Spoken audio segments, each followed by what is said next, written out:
जब मेरी दोबारा जिंदगी शुरू हुई, मैं उसी पल लौटा जब मेट्रो में मुझ पर चोरी छिपे फोटो खींचने का झूठा इल्जाम लगाया गया था। सामने वही दो टेढ़े चेहरे थे और कानों में वही तीखी औरत की आवाज गूंज रही थी, लेकिन इस बार मैं मुस्कुरा रहा था। मेरा नाम चेन पिंगन है। पिछली जिंदगी में मेरी बर्बादी की शुरुआत इसी मेट्रो से हुई थी। मुझ पर झूठा इल्जाम लगा, पूरे इंटरनेट पर बदनाम किया गया, नौकरी चली गई, माता पिता ने रिश्ता तोड़ लिया और मेरी मंगेतर ने सगाई खत्म कर दी। आखिर में मैं ये सब सह नहीं पाया और छत से कूदकर अपनी जान दे दी। लेकिन अब मैं वापस आ चुका था। जैसे ही कैमरा मेरे सामने आया, मैंने शांति से अपनी बाजू चढ़ाई और उनके हैरान चेहरों के सामने मुक्का उठा दिया। चटाक! उस थप्पड़ की आवाज ने पूरे डिब्बे का शोर दबा दिया। एक पल में मेट्रो शांत हो गई। सब लोग सन्न रह गए। सूजन ने सूजा हुआ गाल पकड़ लिया। उसकी आंखें फटी रह गईं। कुछ सेकंड बाद वो चीख पड़ी, तुमने मुझे मारा? एक तुम जैसे गरीब आदमी की इतनी हिम्मत! वो पागलों की तरह मेरी तरफ झपटी। मैं एक कदम हट गया और फोन से वीडियो बना रही। ये लिन के घुटने के पीछे जोरदार लात मार दी। ये लिन दर्द से चीखती हुई घुटनों पर गिर पड़ी। मैं तुरंत मुड़ा। सूजन का दोबारा उठता हाथ पकड़कर उसकी कलाई मोड़ी और पहले से भी ज्यादा जोरदार थप्पड़ जड़ दिया। वो आधा चक्कर घूमकर ये लिन के पास गिर पड़ी। उसके होंठ से खून बहने लगा। पूरे डिब्बे में लोगों ने दबी सांस ली। मैंने आराम से अपना सूट का कॉलर ठीक किया। पिछली जिंदगी में मैं लाख सफाई देता रहा, लेकिन किसी ने मेरी बात नहीं सुनी। इस बार मैं सिर्फ उसी भाषा में जवाब दे रहा था जिसे ये लोग सबसे अच्छी तरह समझते थे। तुम औरत पर हाथ कैसे उठा सकते हो? भीड़ से एक युवक आगे आया। मैंने उसकी तरफ देखा। जब ये दोनों मुझ पर झूठा इल्जाम लगा रही थी, तब तुमने नहीं देखा? वो पल भर रुका। वो तो नहीं देखा, लेकिन तुम्हें इन्हें मारते देखा है। मुझे हंसी आ गई। तो जो तुमने नहीं देखा, क्या वो हुआ ही नहीं? उसका चेहरा लाल पड़ गया, लेकिन फिर भी बोला, जो भी हो, औरत को मारना गलत है। अगर तुम्हारे मन में चोरी नहीं थी तो हाथ क्यों उठाया? तभी मेट्रो सिक्योरिटी की वर्दी पहने एक आदमी भीड़ चीरता हुआ अंदर आया। यहाँ किसने मारपीट की? उसने जमीन पर बैठी दोनों लड़कियों को देखा और तुरंत सूजन को उठाया। मैडम, आप ठीक हैं?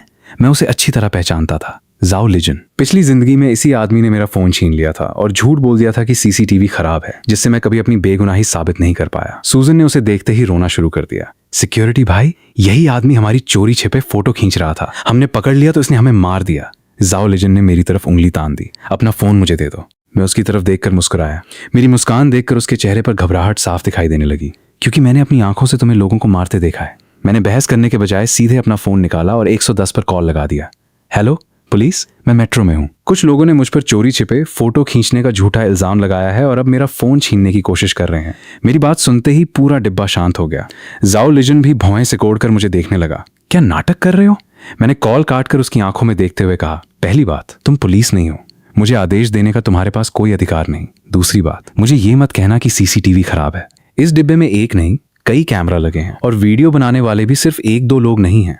इतना कहते हुए मेरी नजर भीड़ में घूमी और एक कोने में खड़े कैप पहने युवक पर जाकर रुकी, जो चुपचाप अपना फोन नीचे कर रहा था। पिछली जिंदगी में मेरी मौत के बाद उसी के अपलोड किए हुए वीडियो ने मेरी बेगुनाही साबित की थी, लेकिन तब तक बहुत देर हो चुकी थी। इस बार मैं सच को पहले ही गवाही देने के लिए सामने लाऊंगा। पुलिस स्टेशन के पूछताछ वाले कमरे में माहौल भारी था।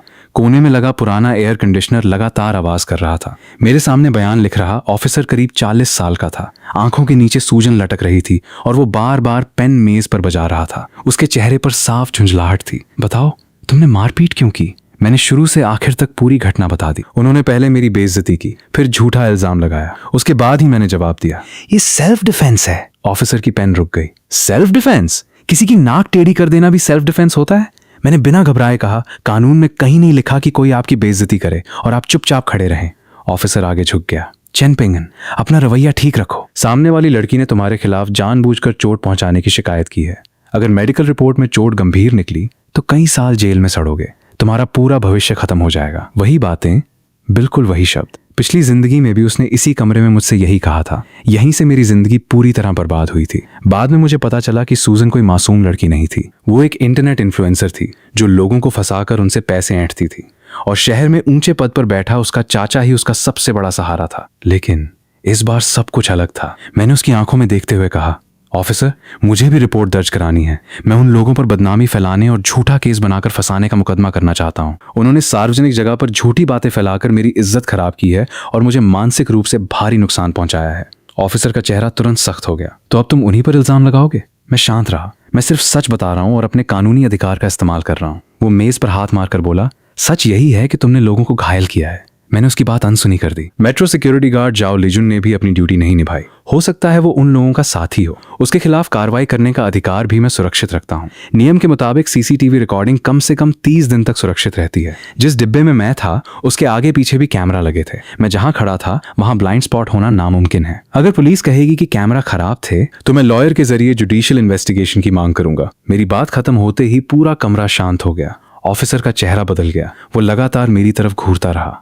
उसी समय पूछताछ वाले कमरे का दरवाजा खुला। एक युवा महिला पुलिस ऑफिसर तेजी से अंदर आई। वो ऑफिसर के कान में कुछ कहकर पीछे हट गई। उसकी बात सुनते ही ऑफिसर ने मेरी तरफ देखा। चैन पिंगन, तुम्हारी मंगेतर आई है। उसके साथ उसका एक दोस्त भी है। दोनों तुमसे मिलना चाहते हैं। लिन शिनरू। ये नाम सुनते ही ऐसा लगा जैसे किसी ने दिल पे जंग लगी सुई फेर दी हो। पिछली जिंदगी में जब पूरी दुनिया मेरे खिलाफ हो गई थी तब वही मेरी आखिरी उम्मीद थी। लेकिन जैसे ही इंटरनेट पर मेरे खिलाफ बवाल मचा उसने सबसे पहले मेरा साथ छोड़ दिया। मुझे ब्लॉक करने से पहले उसका आखिरी मैसेज आज भी याद था। चैन पिंगन, तुमसे मुझे घिन आती है। हमारे बीच सब खत्म है और दहेज के पैसे वापस लेने की कोशिश भी मत करना। अब वो यहाँ थी और साथ में वही आदमी भी था जिसका मुझे पहले से अंदाजा था। उन्हें अंदर भेज दो। दरवाजा खुला। सबसे आगे लिन शिनरू थी। उसने सफेद ड्रेस पहन रखी थी, हल्का मेकअप था और आंखें लाल थीं। उसके पीछे अंदर आया जिया डफंग, मेरा कॉलेज क्लासमेट। घर में बहुत पैसा था और कॉलेज के दिनों से ही लिन शिनरू के पीछे घूमता रहता था। उसने महंगे ब्रांड के कपड़े पहन रखे थे और उसकी कलाई पर बंधी रिचर्ड मिले वॉच की चमक पूरे कमरे में अलग ही दिखाई दे रही थी। उसे देखते ही मैं मुस्कुरा दिया। बहुत अच्छा। पिछली जिंदगी के सारे दुश्मन आज एक ही जगह इकट्ठा हो गए थे। लिन शिनरू की नजर मेरे हाथों की हथकड़ी पर पड़ी। उसकी आंखों से तुरंत आंसू बहने लगे। पिंगन, तुमने लोगों को मारा ही क्यों?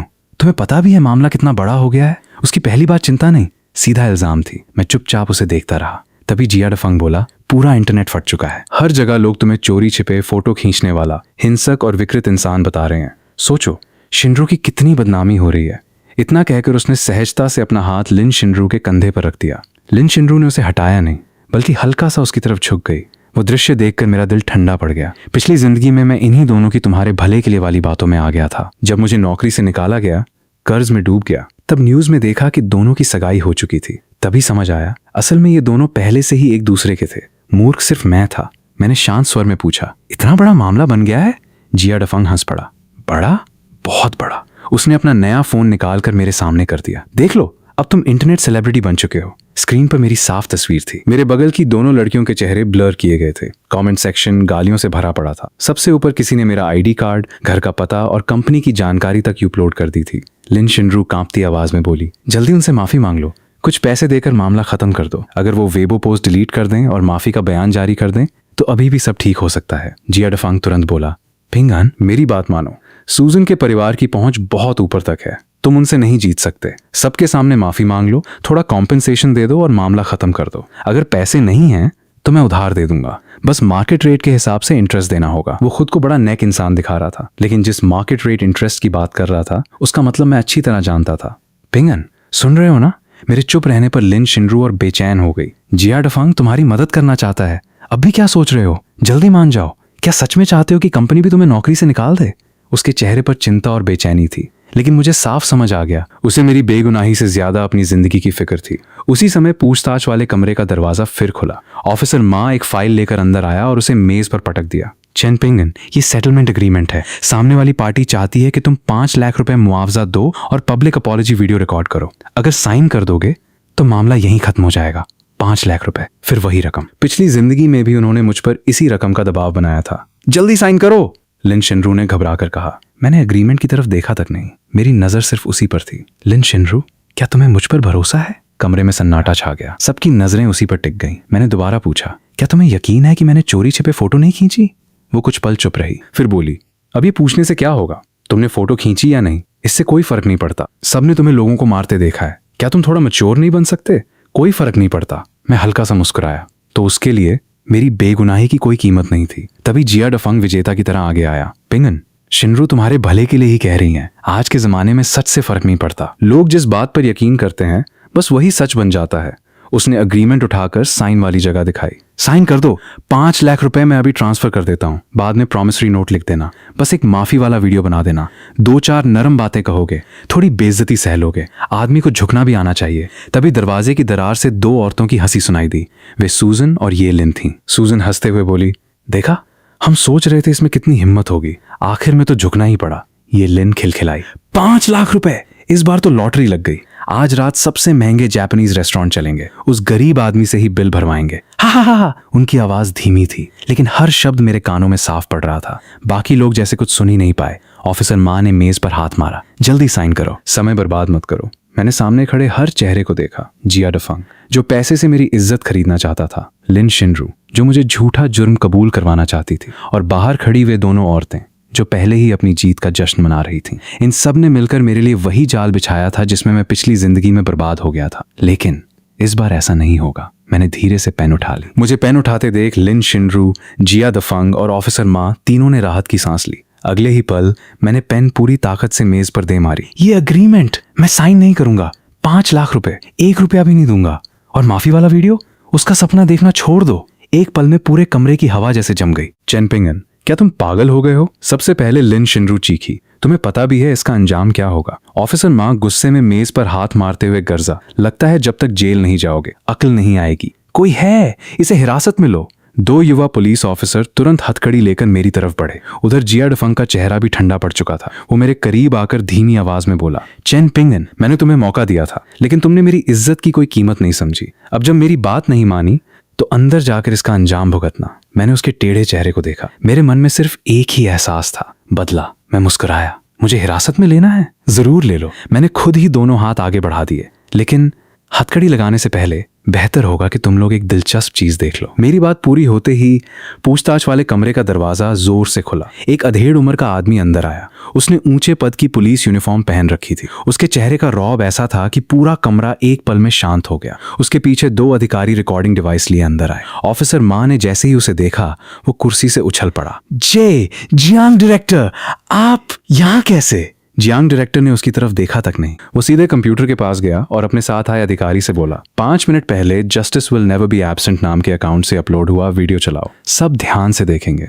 कुछ ही सेकंड में वीडियो दीवार पर चलने लगा। कैमरा थोड़ा हिल रहा था लेकिन आवाज बिल्कुल साफ थी। मेट्रो के डिब्बे में सूजन और ये लिन ने पहले एक दूसरे की तरफ देखा। फिर सूजन जानबूझकर लड़खड़ाई और सीधे आकर मुझसे टकरा गई। अगले ही पल वो चीखी, तुम क्या कर रहे हो? तुम मेरे फोटो खींच रहे हो। पूछताछ वाले कमरे में वही आवाज गूंज उठी। स्क्रीन पर मैं साफ दिखाई दे रहा था। मेरे चेहरे पर सिर्फ हैरानी थी। मैं कुछ बोल भी नहीं पाया था कि भीड़ मुझे गालियां देने लगी। हर गाली पिछली जिंदगी के घाव फिर से खोल रही थी। लेकिन इस बार पूरा सच सबके सामने था। मैंने कमरे में मौजूद लोगों की तरफ देखा। ऑफिसर माँ का चेहरा सफेद पड़ चुका था। माथे पर पसीना चमक रहा था। जिया डफंग की मुस्कान गायब हो चुकी थी। वो स्क्रीन को घूरे जा रहा था। उधर लिन शिनरू ने अनजाने में अपना मुंह ढक लिया। उसका शरीर कांप रहा था। उसकी आंखों में पहले हैरानी, फिर शर्म और डर उतर आया। वीडियो अभी खत्म नहीं हुआ था। उसमें साफ दिख रहा था कि भीड़ मुझे घेर लेती है। सिक्योरिटी गार्ड जाओ लिजन मुझे बेरहमी से पकड़कर दीवार से लगा देता है और दूसरी तरफ सूजन और ये लिन भीड़ के पीछे खड़ी मुस्कुरा रही थीं। वीडियो के आखिर में कैमरा उनके फोन की चैट पर रुक गया। उसमें साफ लिखा था, काम हो गया, अब मेरे इशारे का इंतजार करना। इस बार किसी भी हालत में इसे पूरी तरह बर्बाद करना है। वीडियो खत्म होते ही स्क्रीन काली हो गई, लेकिन उसमें दिखी सूजन और ये लिन की मुस्कुराती शक्लें वहां मौजूद हर इंसान के दिमाग में छप चुकी थीं। नहीं, ये झूठ है, ये वीडियो फेक है। सूजन चीखती हुई अंदर घुसी और कंप्यूटर की तरफ झपटी, लेकिन पास खड़े पुलिस ऑफिसर ने तुरंत उसकी बांह पकड़कर उसे मेज पर दबा दिया। दूसरी तरफ ये लिन वहीं जमीन पर बैठ गई। उसकी आंखें खाली थीं और वो बड़बड़ाने लगी। ऑफिसर माँ के होंठ कांप रहे थे। उधर जिया डफंग का चेहरा सफेद, फिर लाल और फिर नीला पड़ने लगा। उसे महसूस हो रहा था कि कमरे में मौजूद हर निगाह उसी पर टिकी है। मैं धीरे धीरे खड़ा हो गया। हथकड़ी आपस में टकराई और उसकी धातु की आवाज पूरे कमरे में गूंज गई। मैंने जियांग डायरेक्टर की तरफ देखकर पूछा, डायरेक्टर जियांग, क्या अब भी आपको लगता है कि मुझे अपना जुर्म कबूल करना चाहिए? जियांग डायरेक्टर ने पूरे कमरे पर नजर डाली, फिर आदेश दिया, इसके हाथों की हथकड़ी खोलो। ऑफिसर माँ कांपते हुए आगे बढ़ा। उसने जल्दी से चाबी निकालकर हथकड़ी खोल दी। मेरी कलाई पर पड़े लाल निशान देखते ही जियांग डायरेक्टर की आंखें ठंडी पड़ गईं। वो अचानक गर्जा, माँ बाओगो। ऑफिसर माँ के पैर जवाब दे गए। वो धड़ाम से घुटनों पर गिर पड़ा। जियांग डायरेक्टर ने ठंडी आवाज में कहा, तुम्हारे मामले की जांच डिसिप्लिन इंस्पेक्शन कमीशन करेगी। अब अपने सीने से बैज उतार दो। ये सुनते ही माँ बाओगो पूरी तरह टूट गया। वो जमीन पर ऐसे बैठ गया जैसे शरीर से सारी ताकत निकल गई हो। फिर जियांग डायरेक्टर ने सूजन और ये लिन की तरफ देखा। तुम दोनों पर बदनामी फैलाने, झूठा केस बनाकर फंसाने और जबरन पैसे ऐंठने के पर्याप्त सबूत हैं। अभी गिरफ्तार करो। दोनों से अलग अलग पूछताछ होगी। पुलिस ऑफिसर दोनों को पकड़कर बाहर ले जाने लगे। अब जाकर उन्हें अपनी हालत का एहसास हुआ। सूजन पूरी ताकत से चीखने लगी, मुझे छूकर तो देखो, तुम जानते भी हो मैं कौन हूं। जियांग डायरेक्टर ने तिरस्कार से उसकी तरफ देखा। आज तुम्हें बचाने कोई भी आ जाए फिर भी नहीं बचा पाएगा। जो लोग कानून की इज्जत को चलते हैं उन्हें हम कभी नहीं छोड़ते। उसने हाथ से इशारा किया। अगले ही पल सूजन और ये लिन को घसीटते हुए बाहर ले जाया गया। उनकी चीखें और गालियां धीरे धीरे गलियारे में खो गईं। सब कुछ संभालने के बाद जियांग डायरेक्टर भी अपने लोगों के साथ बाहर निकल गया। जाने से पहले उसने मेरी तरफ एक गहरी नजर डाली। कमरे में फिर सन्नाटा छा गया। कुछ देर बाद जिया डफंग बड़ी मुश्किल से मुस्कुराया और मेरी तरफ बढ़ा। वो पिंगन, सब एक गलत फहमी थी। इतना कहकर उसने मेरा कंधा थपथपाने के लिए हाथ बढ़ाया। मैं एक कदम पीछे हट गया। उसका हाथ हवा में ही रुक गया। मैंने उसकी आंखों में देखते हुए कहा, सच में? अभी कुछ देर पहले तो तुम कह रहे थे कि सच से कोई फर्क नहीं पड़ता, बस सिर झुका लो और मामला खत्म हो जाएगा। अब क्या हुआ? जिया दफंग का चेहरा शर्म से लाल पड़ गया। वो एक शब्द भी नहीं बोल पाया। मैंने ठंडे स्वर में कहा, जिया दफंग, अपनी ये झूठी हमदर्दी अपने पास रखो। तुम्हारे मन में क्या चल रहा है मैं अच्छी तरह जानता हूं। आज के बाद कभी मेरे सामने मत आना। इतना कहकर मैंने उसकी तरफ से नजर हटाई और लिन शिनरू की तरफ देखा। वो वहीं खड़ी थी। उसके हाथ पैर जैसे सुन्न पड़ गए थे। रोते रोते उसकी आंखों का मेकअप फैल चुका था। वो कांपती आवाज में बोली, पिंगन, मुझे माफ कर दो, मुझे तुम पर भरोसा करना चाहिए था। उसने मेरा कपड़ा पकड़ने के लिए हाथ बढ़ाया। शायद उसे अब भी उम्मीद थी कि मैं उसे माफ कर दूंगा। मैंने शांत स्वर में पूछा, अगर आज ये वीडियो सामने नहीं आता तो क्या तुम मुझे इसी तरह बर्बाद होते देखती रहती? फिर जिया डफंग की मदद स्वीकार करके अपनी नई जिंदगी शुरू कर देती? लिन शिनरू घबराकर सिर हिलाने लगी। नहीं, ऐसी बात नहीं है। तुम मेरे बारे में ऐसा कैसे सोच सकते हो? उसकी आंखों से लगातार आंसू बह रहे थे, लेकिन उसकी सफाई अब मेरे लिए खोखली थी। मैंने उसकी आंखों में देखते हुए पूछा, लिन शिनरू, दिल पर हाथ रखकर बताओ, क्या तुमने कभी सच में मुझसे प्यार किया था?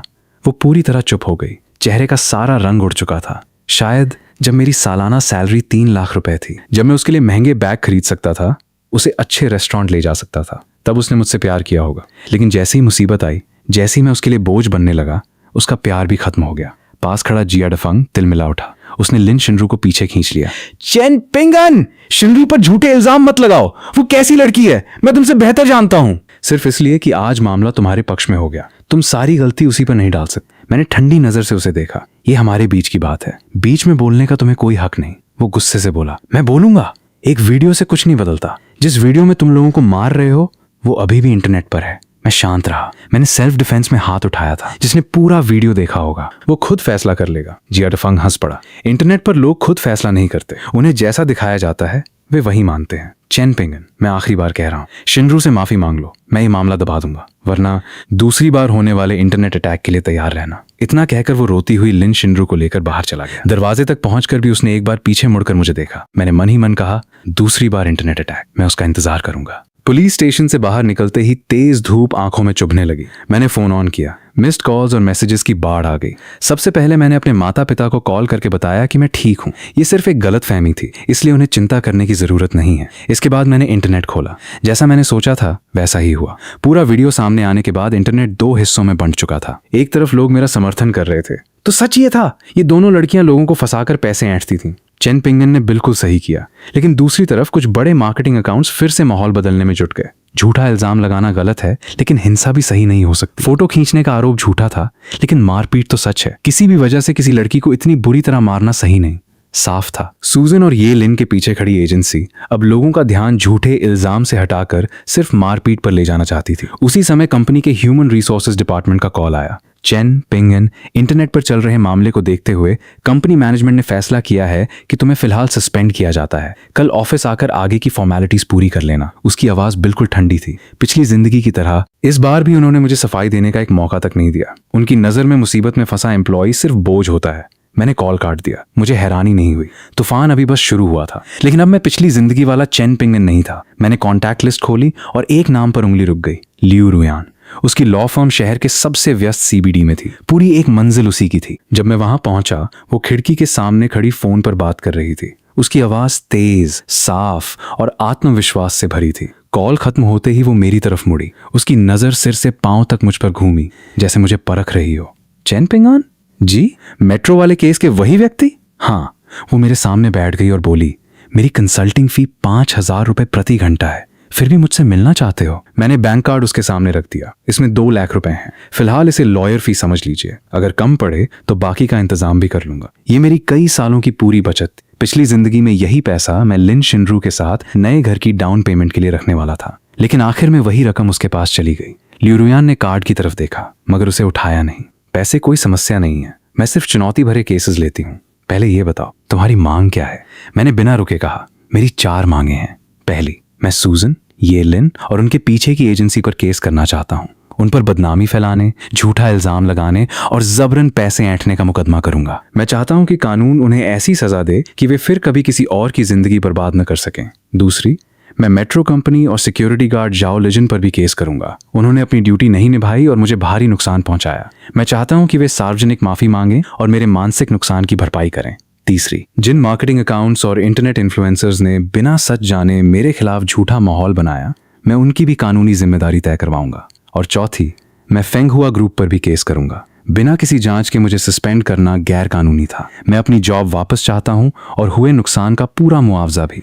मेरी बात सुनकर लियू रुयन हल्का सा मुस्कुराई। दिलचस्प, यानी तुम उन सभी लोगों के खिलाफ एक साथ लड़ना चाहते हो जिन्होंने तुम्हें नुकसान पहुंचाया? मैंने शांत स्वर में कहा।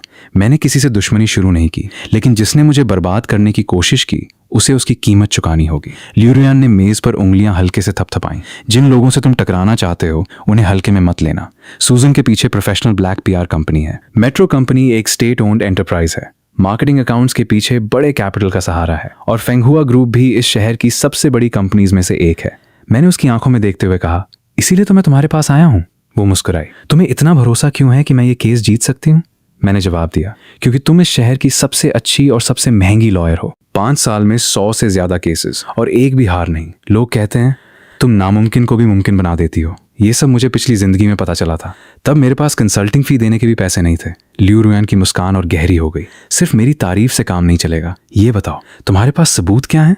मैंने अपना बैग खोला और एक यूएसबी ड्राइव उसके सामने रख दी। मेरे सारे जवाब इसके अंदर हैं। उसने बिना देर किए यूएसबी अपने लैपटॉप में लगा दी। यूएसबी खोलते ही सबसे पहले पूरा वीडियो चला। उसके बाद एक डॉक्यूमेंट खुला। उसमें पिछले 1 साल में सूजन और ये लिन द्वारा 3 अलग अलग पुरुषों को फंसाकर पैसे ऐंठने के सभी रिकॉर्ड थे। समय, जगह, पीड़ितों की पहचान और उनसे वसूली गई रकम तक सब दर्ज था। ये सारी जानकारी मैंने पिछली जिंदगी की यादों के आधार पर जुटाई थी। तब उन पीड़ितों ने बदनामी के डर से चुपचाप पैसे देकर मामला खत्म कर दिया था। उसी चुप्पी ने सूजन और उसके गिरोह का हौसला बढ़ाया। लेकिन इस बार मैं उन सबको कानून के सामने लाने वाला था। डॉक्यूमेंट पढ़ते पढ़ते लियू रुयन की आंखें चमक उठीं। ये सब तुम्हें कहां से मिला? मैंने शांत स्वर में कहा, यह जरूरी नहीं है। जरूरी ये है कि क्या ये सब हमारे लिए हथियार बन सकता है?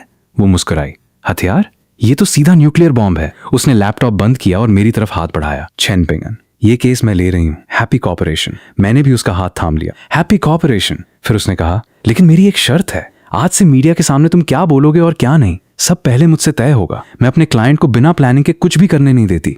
मंजूर है, मैंने तुरंत जवाब दिया। उसने ऑफिस फोन उठाया। एमी, पीआर डिपार्टमेंट और लीगल डिपार्टमेंट को कॉन्फ्रेंस रूम में बुलाओ। हमारे पास एक बड़ा केस है। उसी पल मुझे एहसास हो गया, मेरा असली पलटवार अब शुरू होने वाला था। सिर्फ एक दिन में लियू रुयन ने सारी तैयारी पूरी कर ली। अगली सुबह लीगल नोटिस एक साथ सूजन की एजेंसी, मेट्रो कंपनी, फेंगहुआ ग्रुप और कई मार्केटिंग अकाउंट्स तक पहुंच गया। इसके बाद मेरे नाम पर प्रेस कॉन्फ्रेंस रखी गई। हॉल रिपोर्टर्स, कैमरास और फ्लैश लाइट से भरा हुआ था। मैं लियू रुयन के तैयार किए हुए सूट में शांत भाव से मंच पर बैठा था। सबसे पहले लियू रुयन ने पूरी घटना की सच्चाई बताई, फिर बिना एडिट किया हुआ पूरा वीडियो चला दिया। पूरा हॉल सन्न रह गया। इसके बाद उसने दूसरा बड़ा सबूत पेश किया, सूजन और ये लिन के पहले किए गए 3 ब्लैकमेल केसेस की जानकारी। पीड़ितों की पहचान छिपाई गई थी, लेकिन तरीका और सबूत साफ बता रहे थे कि ये एक संगठित क्रिमिनल गैंग था। लियू रुयन ने दृढ़ आवाज में कहा, मेरे क्लाइंट चेन पिंगान सिर्फ इंटरनेट वायलेंस का शिकार नहीं है, उसने एक पूरे क्रिमिनल नेटवर्क का पर्दाफाश किया है। हम सारे सबूत पुलिस और संबंधित विभागों को सौंप चुके हैं। हमें पूरा भरोसा है कि कानून सभी पीड़ितों को न्याय देगा। उसकी बात खत्म होते ही रिपोर्टर्स ने एक साथ सवाल पूछने शुरू कर दिए। चेन सर, ये सबूत आपको कहां से मिले? फेंगहुआ ग्रुप ने आपको सस्पेंड कर दिया है, इस पे आपका क्या कहना है? लॉयर लियू, आप कितने कॉम्पेंसेशन की मांग कर रही हैं? लियू रुयन ने हाथ उठाकर सबको शांत किया, फिर मुस्कुराते हुए माइक्रोफोन मेरी तरफ बढ़ा दिया। मैंने माइक्रोफोन अपने सामने खींचा और पूरे हॉल पर एक नजर डाली। फिर शांत स्वर में कहा, आप सभी के सवालों का मैं एक साथ जवाब दूंगा। पहली बात, सबूत मुझे कैसे मिले? इस बारे में मैं सिर्फ इतना ही कह सकता हूँ, न्याय देर से आ सकता है, लेकिन कभी गायब नहीं होता। जब कोई इंसान अपनी इज्जत की रक्षा करने का फैसला कर लेता है तो पूरी दुनिया किसी न किसी तरह उसकी मदद करने लगती है। दूसरी बात, जहां तक फेंगहुआ ग्रुप द्वारा मुझे सस्पेंड करने का सवाल है, मुझे इस फैसले पर अफसोस है। एक अच्छी कंपनी सिर्फ मुनाफा कमाना नहीं जानती, उसे अपने एम्प्लॉयज की रक्षा करना भी आना चाहिए। मैं एक कर्मचारी होने के नाते अपने अधिकारों की रक्षा कानूनी तरीके से करूंगा। और तीसरी, जो सबसे जरूरी बात है, मैंने ये प्रेस कॉन्फ्रेंस किसी से सिंपैथी लेने या कॉम्पेंसेशन मांगने के लिए नहीं की है। मैं सिर्फ उन सभी लोगों से कुछ कहना चाहता हूँ जो कभी न कभी किसी अन्याय का शिकार हुए हैं या इस समय हो रहे हैं। मैं कुछ पल के लिए रुका, फिर मेरी नजर पूरे हॉल में घूमी। जब अंधेरा तुम्हें घेर ले तो डर कर समझौता मत करना, क्योंकि तुम्हारा हर समझौता अंधेरे को और ताकत देता है। तुम्हें लड़ना होगा, अपनी पूरी ताकत से लड़ना होगा, चाहे तुम्हारे पास सिर्फ एक छोटी सी रोशनी ही क्यों ना हो, उसे भी अंधेरे को चीर देना चाहिए। मेरी बात खत्म होते ही पूरा हॉल तालियों की गूंज से भर गया। प्रेस कॉन्फ्रेंस का असर तुरंत दिखाई देने लगा। इंटरनेट पर माहौल पूरी तरह बदल गया। जो लोग पहले मुझे गालियां दे रहे थे, अब वही लोग मेरा समर्थन करने लगे। हर प्लेटफॉर्म पर नए ट्रेंडिंग टॉपिक्स छा गए। Chen Pingan whistle blower, honey trap gang को कड़ी सजा दो, फेंगुआ ग्रुप चेन पिंगान से माफी मांगो। कुछ ही घंटों में ये टॉपिक्स हर जगह ट्रेंड करने लगे। सूजन और ये लिन की एजेंसी के शेयर गिरने लगे। कई बिजनेस पार्टनर्स ने उनके साथ कॉन्ट्रैक्ट खत्म कर दिए। मेट्रो कंपनी ने उसी रात ऑफिशियल स्टेटमेंट जारी किया। उन्होंने सिक्योरिटी गार्ड जाओ लिजन को नौकरी से निकाल दिया। साथ ही संबंधित अधिकारियों के खिलाफ कार्रवाई करने का ऐलान किया और सार्वजनिक रूप से मुझसे माफी मांगी। उधर फेंगहुआ ग्रुप भी भारी पब्लिक प्रेशर में आ गया। उसकी ऑफिशियल वेबसाइट और शेयर मार्केट कमेंट सेक्शन गुस्साए लोगों से भर गए। उसी समय मेरा फोन बजा। नंबर अनजान था। मैंने कॉल उठाई। हेलो, क्या मैं चेन पिंगन से बात कर रहा हूँ? फोन के दूसरी तरफ से एक जानी पहचानी और बेहद नापसंद आवाज सुनाई दी। वो जिया डफंग था। इस बार उसकी आवाज में पहले जैसा घमंड नहीं, बल्कि खुशामद और बेचैनी थी। पिंगन, मैं जिया डफंग बोल रहा हूँ। देखो, पहले जो कुछ हुआ वो सब गलतफहमी थी। मैं भी लोगों की बातों में आ गया था। तुम बड़े दिल वाले इंसान हो, पुरानी बातों को दिल पर मत रखो। मैंने ठंडे स्वर में कहा, सीधे मुद्दे पर आओ। वो कुछ पल चुप रहा, फिर बोला, असल में सूजन की कंपनी के मालिक का हमारे परिवार के साथ बिजनेस रिलेशनशिप है। उन्होंने मुझसे कहा है कि मैं तुमसे बात करूं। अगर तुम चाहो तो ये मामला आपस में ही खत्म किया जा सकता है। कॉम्पेंसेशन की रकम 1 करोड़ रुपए तक देने के लिए वे तैयार हैं। 1 करोड़ रुपए सचमुच बहुत बड़ी रकम थी। लगता था ल्यूरुएन के एक के बाद एक वार ने उन्हें सच में डरा दिया था। अब वे पैसे देकर पूरा मामला दबाना चाहते थे। जिया डफंग ने मेरी चुप्पी देखकर जल्दी से कहा, क्या सोच रहे हो? 1 करोड़ रुपए कोई छोटी रकम नहीं होती। इतने पैसों में तुम्हारी पूरी जिंदगी बदल जाएगी। नाम, नौकरी, इन सब की क्या कीमत है? पैसा मिल जाएगा तो सब ठीक हो जाएगा। फिर तुम और लिन शिनरू। बस, मैंने उसे बीच में ही रोक दिया। पहली बात, मेरा और लिन शिनरू का अब कोई रिश्ता नहीं है। दूसरी बात, उन्हें जाकर साफ बता दो, मैं किसी भी हालत में समझौता नहीं करूंगा। मैं चाहता हूं कि उन सबको कानून के मुताबिक सजा मिले और वे जेल जाएं। इतना कहकर मैंने कॉल काट दिया। फिर उसका नंबर हमेशा के लिए ब्लॉक कर दिया। कुछ लोग कभी नहीं समझ सकते कि दुनिया में कुछ चीजें ऐसी भी होती हैं जिन्हें पैसे से नहीं खरीदा जा सकता, जैसे इंसान की बेगुनाही, उसकी इज्जत। जिया डफंग ने हार नहीं मानी। उसने दूसरे नंबर से फिर कॉल किया। मैंने उसे भी ब्लॉक कर दिया। कुछ देर बाद लिन शिनरू का कॉल आया। मैं कुछ पल रुका, फिर कॉल उठा लिया। पिंगन, तुम समझौता क्यों नहीं कर रहे? 1 करोड़ रुपए हैं। इतने पैसे तो हम पूरी जिंदगी में भी नहीं कमा पाएंगे। मैंने शांत स्वर में पूछा। तुम शायद कुछ भूल रही हो। ये पैसे अगर मुझे मिलते भी तो उनका तुमसे कोई संबंध नहीं होगा। वो जल्दी से बोली, ऐसा कैसे? हमारा ब्रेकअप तो नहीं हुआ। अगर तुम्हें ये पैसे मिल गए तो हम तुरंत शादी कर सकते हैं। सबसे अच्छा घर खरीदेंगे, सबसे अच्छी कार लेंगे। चेन पिंगन, तुमने ही तो कहा था कि मुझे अच्छी जिंदगी दोगे। मैंने हल्की सांस ली। हाँ, मैंने कहा था, लेकिन शायद तुम भूल गई हो। जब मुझे तुम्हारी सबसे ज्यादा जरूरत थी तब तुमने क्या किया था? लिन शिनरू, हमारा रिश्ता उसी दिन खत्म हो गया था जिस दिन तुमने मेरा साथ छोड़ दिया। वो घबरा कर बोली, उस समय मुझसे गलती हो गई थी। मैं ये सब तुम्हारी भलाई के लिए कर रही थी। मुझे डर था कि तुम जेल चले जाओगे। जिया डफंग ने कहा था कि अगर तुम समझौता कर लोगे तो उसका परिवार अपने रिश्तों का इस्तेमाल करके सूजन और बाकी लोगों से केस वापस करवा देगा और तुम्हारा नाम भी साफ हो जाएगा। मैं समझ गया। या तो जिया डफंग अभी भी उसे झूठ बोल रहा था, या फिर वो खुद उसी झूठ पर भरोसा करना चाहती थी, क्योंकि उसकी दुनिया में फायदा हमेशा सही गलत से बड़ा था। मैंने आखिरी बार साफ शब्दों में कहा, लिन शिनरू, मेरे मामले में अब किसी को दखल देने की जरूरत नहीं है। हमारे बीच सब खत्म हो चुका है। आज के बाद मुझसे दोबारा संपर्क मत करना। फोन के दूसरी तरफ उसकी आवाज अचानक तेज हो गई। चेन पिंगन, तुम बहुत घटिया इंसान हो। तुम एहसान फरामोश हो। क्या तुम्हें लगता है कि तुम जीत गए? अगर जिया डफंग न होता तो तुम कुछ भी नहीं थे। एक दिन तुम्हें अपने फैसले पर पछताना पड़ेगा। वो लगातार चीखती रही। मैंने बिना कुछ कहे कॉल काट दिया। पछतावा? अगर मुझे किसी बात का पछतावा था तो सिर्फ इस बात का कि पिछली जिंदगी में मैं उसका असली चेहरा इतनी देर से पहचान पाया। कुछ दिनों बाद कोर्ट का समन सभी आरोपियों के हाथ में पहुंच चुका था। ल्यूरुयान ने बाकी 3 पीड़ितों के साथ मिलकर कलेक्टिव लॉसूट दायर कर दिया। सुनवाई वाले दिन कोर्ट के बाहर रिपोर्टर्स की भीड़ लगी हुई थी। मैंने एक बार फिर उन सभी जाने पहचाने चेहरों को देखा। सूजन और ये लिन साधारण कपड़ों में थीं। उनके चेहरे थके हुए और मुरझाए हुए थे। उनके चेहरे पर पहले वाला घमंड अब कहीं दिखाई नहीं दे रहा था। उनकी एजेंसी का मालिक, वो मोटा अधेड़ उम्र का आदमी भी पूरी तरह बुझा हुआ लग रहा था। मेट्रो कंपनी का रिप्रेजेंटेटिव, फेंगहुआ ग्रुप का लीगल डिपार्टमेंट और इंटरनेट पर मेरे खिलाफ माहौल बनाने वाले मार्केटिंग अकाउंट्स के जिम्मेदार लोग, सबके सिर झुके हुए थे। उनमें से किसी की भी हिम्मत मेरी तरफ देखने की नहीं हो रही थी। दर्शक दीर्घा में जिया डफंग और लिन शिनरू भी बैठे थे। जिया डफंग शायद ये देखने आया था कि उसके परिवार के रिश्ते आखिर कितने काम आते हैं, और लिन शिनरू शायद अब भी कहीं ना कहीं उम्मीद लगाए बैठी थी कि मैं आखिर में नरम पड़ जाऊंगा। पूरी सुनवाई के दौरान लगभग हर मोर्चे पर हमारी ही बढ़त रही। लियू रुयान ने जो एविडेंस चेन तैयार की थी वो पूरी स्पष्ट और बेहद मजबूत थी। Video, audio recording, bank transfer records, chat screenshots, हर सबूत एक एक करके अदालत के सामने रखा गया। हर नया सबूत आरोपियों पर हथौड़े की तरह गिर रहा था। दूसरी तरफ बचाव पक्ष के लॉयर के पास जवाब देने के लिए लगभग कुछ भी नहीं था। उनकी दलीलें कमजोर थीं और बार बार टूटती जा रही थीं।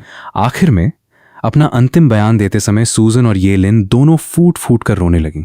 वे लगातार माफी मांग रही थीं, बार बार कह रही थीं कि उनसे गलती हो गई। वे एक पल के लालच में बहक गई थीं। उन्होंने कोर्ट से उन्हें सुधारने का एक मौका देने की गुहार लगाई। मैंने उन्हें बिना किसी भाव के देखा। अब माफी मांग रही हो? जब तुमने सबसे जहरीले शब्दों से मेरी जिंदगी बर्बाद की थी, जब तुमने पूरे इंटरनेट को मेरे खिलाफ भड़काया था, तब क्या तुमने मुझे एक भी मौका दिया था? आखिरकार जज ने फैसला सुनाया। सूजन और ये लिन को बदनामी फैलाने, झूठा केस बनाकर फंसाने और जबरन पैसे ऐंठने के अपराध में दोषी पाया गया। सभी अपराधों को मिलाकर दोनों को 8 साल की जेल की सजा सुनाई गई। उनकी एजेंसी के मालिक को मुख्य आरोपी मानते हुए 12 साल की जेल की सजा दी गई। उसकी गैरकानूनी कमाई जब्त कर ली गई और उस पर भारी जुर्माना भी लगाया गया। बाकी शामिल कर्मचारियों को भी उनके अपराध के अनुसार अलग अलग सजा मिली। मेट्रो कंपनी, फेंगहुआ ग्रुप और इस मामले में शामिल सभी मार्केटिंग अकाउंट्स को सार्वजनिक रूप से मुझसे माफी मांगने का आदेश दिया गया। साथ ही मानसिक नुकसान, नौकरी का नुकसान और दूसरे सभी नुकसान मिलाकर मुझे 30 लाख रुपए कॉम्पेंसेशन देने का भी आदेश सुनाया गया। जज का हथौड़ा बजा। उस आवाज के साथ पिछली जिंदगी का हर अन्याय, हर अपमान और हर दर्द जैसे आखिरकार खत्म हो गया। कोर्ट से बाहर निकलते ही धूप खिली हुई थी। लिन शिनरू जल्दी जल्दी मेरे पीछे आई और मेरा रास्ता रोक लिया। पिंगन, क्या सच में हमारे बीच अब कुछ भी बाकी नहीं रहा? मैंने उसकी तरफ देखा। उसके चेहरे पर वही सजा हुआ मेकअप था, लेकिन अब वो मुझे बिल्कुल अजनबी लग रही थी। मैंने उसे कोई जवाब नहीं दिया, बस उसके पास से निकलकर आगे बढ़ गया। कुछ दूर जिया डफांग अपनी स्पोर्ट्स कार के सहारे खड़ा था। वो अधीर होकर बार बार हॉर्न बजा रहा था।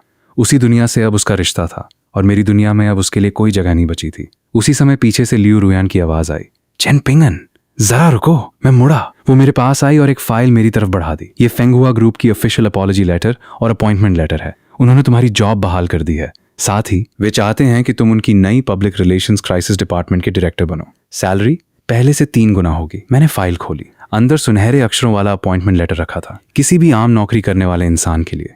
यह ऐसा मौका था जिसे ठुकराना आसान नहीं था, स्पष्ट था। फेंगहुआ ग्रुप इस तरह अपनी गलती सुधारना चाहता था। साथ ही वे मुझे दोबारा अपनी कंपनी से जोड़ना भी चाहते थे। आखिर जिस इंसान ने अकेले अपने दम पर इतनी बड़ी पब्लिक ओपिनियन बदल दी हो, उसकी क्षमता अब सबके सामने साबित हो चुकी थी। लियू रुयान मेरी तरफ देख रही थी। शायद वो मेरे जवाब का इंतजार कर रही थी। मैंने अपॉइंटमेंट लेटर और अपॉलजी लेटर वापस फाइल में रख दिए। फिर उसकी तरफ देखकर कहा, लॉयर लियू, कृपया मेरी तरफ से उन्हें जवाब दे दीजिए। उनकी माफी मैं स्वीकार करता हूँ, लेकिन जॉब ऑफर नहीं। लियू रुयान थोड़ा हैरान हुई। क्यों? ये बहुत अच्छा मौका है। तुम वापस जाओ, ऊंचे पद पर बैठो और उन सबको दिखा दो जिन्होंने कभी तुम्हें नीचा समझा था। क्या इससे तुम्हें संतोष नहीं मिलेगा? मैंने हल्की मुस्कान के साथ सिर हिलाया। संतोष मिलेगा, लेकिन इतना काफी नहीं है। मैंने दूर शहर की ऊंची इमारतों की तरफ देखा। किसी कंपनी की असली सोच ऊपर से नीचे तक एक जैसी होती है। जब मेरे साथ हादसा हुआ, तब फेंगहुआ ग्रुप ने सच जानने की कोशिश तक नहीं की। उन्होंने सबसे पहले मुझे छोड़ देना सही समझा। इसका मतलब साफ है, उनकी नजर में एम्प्लॉय सिर्फ एक मोहरा है। जरूरत पड़े तो उसे कभी भी कुर्बान किया जा सकता है। ऐसी जगह चाहे मुझे कितनी भी बड़ी पोजीशन मिले या कितना भी पैसा, मैं वहां सुकून से काम नहीं कर सकता। मैं कुछ पल रुका, फिर धीरे से कहा, और सबसे जरूरी बात, इस घटना के बाद मैं अब किसी और के लिए काम नहीं करना चाहता। पिछली जिंदगी में मैंने पूरी मेहनत और ईमानदारी से काम किया। मुझे लगता था बस मेहनत करते रहो तो एक अच्छा भविष्य अपने आप मिल जाएगा। लेकिन एक झूठे इल्जाम ने पल भर में मेरी पूरी जिंदगी छीन ली। इस बार मैं अपने लिए जीना चाहता हूँ। मैं ऐसी कंपनी बनाना चाहता हूँ जिसमें जिम्मेदारी हो, जहां इंसानियत हो और जो अपने लोगों का साथ कभी ना छोड़े। मेरी बात सुनकर लियू रुयान कुछ सेकंड तक चुप रही। फिर उसके चेहरे पर हल्की सी मुस्कान उभर आई। लगता है मैंने तुम्हें गलत नहीं पहचाना, तुम्हें सच में हिम्मत है। उसने मेरी तरफ देखते हुए पूछा, तो अब आगे क्या करने वाले हो? मैंने बिना झिझक जवाब दिया, मैं उस कॉम्पेंसेशन की रकम से अपनी पब्लिक रिलेशंस कंपनी शुरू करूंगा। ऐसी कंपनी जो उन आम लोगों की मदद करेगी जो कभी मेरी तरह झूठे आरोपों, इंटरनेट वायलेंस और पब्लिक ओपिनियन का शिकार बन जाते हैं। उन्हें लीगल सपोर्ट भी मिलेगा और पब्लिक रिलेशंस की मदद भी। लियू रुयान ने हल्के से सिर हिलाया। सोच अच्छी है, लेकिन स्टार्टअप चलाना आसान नहीं होता। तुम अकेले सब नहीं संभाल पाओगे। मैं मुस्कुराया। इसीलिए मैं तुम्हें इन्वाइट करना चाहता हूँ। वो थोड़ी हैरान हुई। मुझे? हाँ, मैं चाहता हूँ कि तुम मेरी पार्टनर बनो। लीगल मैटर्स की मुझे ज्यादा समझ नहीं है। मुझे तुम्हारे एक्सपीरियंस की जरूरत होगी। लियू रुयान कुछ पल तक मुझे देखती रही, फिर हल्की मुस्कान के साथ बोली, यानी तुम चाहते हो कि मैं तुम्हारे लिए काम करूं? मैंने सिर हिलाया। काम नहीं, पार्टनरशिप। तुम्हारी प्रोफेशनल एबिलिटी और मेरा प्रैक्टिकल एक्सपीरियंस अगर साथ आ जाए तो हम बहुत बड़ा काम कर सकते हैं। मैंने आगे कहा, कंपनी की शेयर्स 60% तुम्हारे और 40% मेरे।